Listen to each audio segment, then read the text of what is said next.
শুভ সকাল বন্ধুরা, তোমরা সবাই কেমন আছো? আশা করি ভালোই আছো। আমরাও ভালো আছি। ভালো তো থাকতেই হবে সবাইকে। আজকে মহাশিবরাত্রি। আমাদের আদি দেবতা দেবাদিদেব মহাদেব, রুদ্র মূর্তিধারী মহাদেব। এই মহাদেব সব সময় ধ্যানমগ্ন অবস্থায় থাকে। একদিন মাতা পার্বতী জিজ্ঞাসা করলেন, দেবাদিদেব আপনি সবসময় ধ্যানে মগ্ন থাকেন, কার ধ্যান করেন? আপনার উপরে কি আছে যে আপনি সবসময় ধ্যান করেন? তখন মহাদেব বললেন, আমি বিষ্ণুর ধ্যান করি।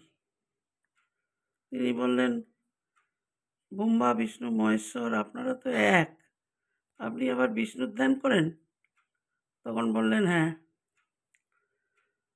আমরা তিনজনের ধ্যান দ্বারাই আমরা কার্য সিদ্ধি করি, আমরা আত্মতুষ্টি পাই। তিনি বললেন যে ব্রহ্মা সৃষ্টি করেন, বিষ্ণু পালন করেন, আর আমি তার সমাপ্তি করি।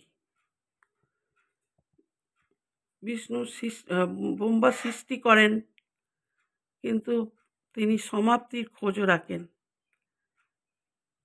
তাই তিনি আমার ধ্যান করেন। আর ব্রহ্মা সৃষ্টি করেন, বিষ্ণু পালন করেন, তিনি কিভাবে সৃষ্টি হয় তার খোঁজও রাখেন, তাই তিনি ব্রহ্মার ধ্যান করেন।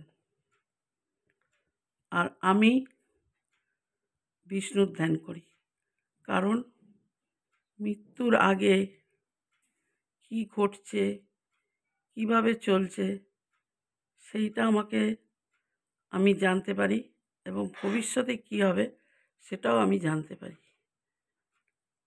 সেই জন্য আমি বিষ্ণুর ধ্যান করে থাকি। কারণ সৃষ্টি না হলে সমাপ্তি হবে না, আবার সমাপ্তি না ঘটলে নতুন করে সৃষ্টি হবে না। তাই আমরা তিনজনে ধ্যান দ্বারা সব কিছু কার্যসিদ্ধি করি। আমরা তাতেই আমাদের আত্মতুষ্টি লাভ করি। এইভাবেই আমরা তিনজনে থাকি। বন্ধুরা, তোমাদের কেমন লাগলো তোমরা বলো, কমেন্ট করে জানিও।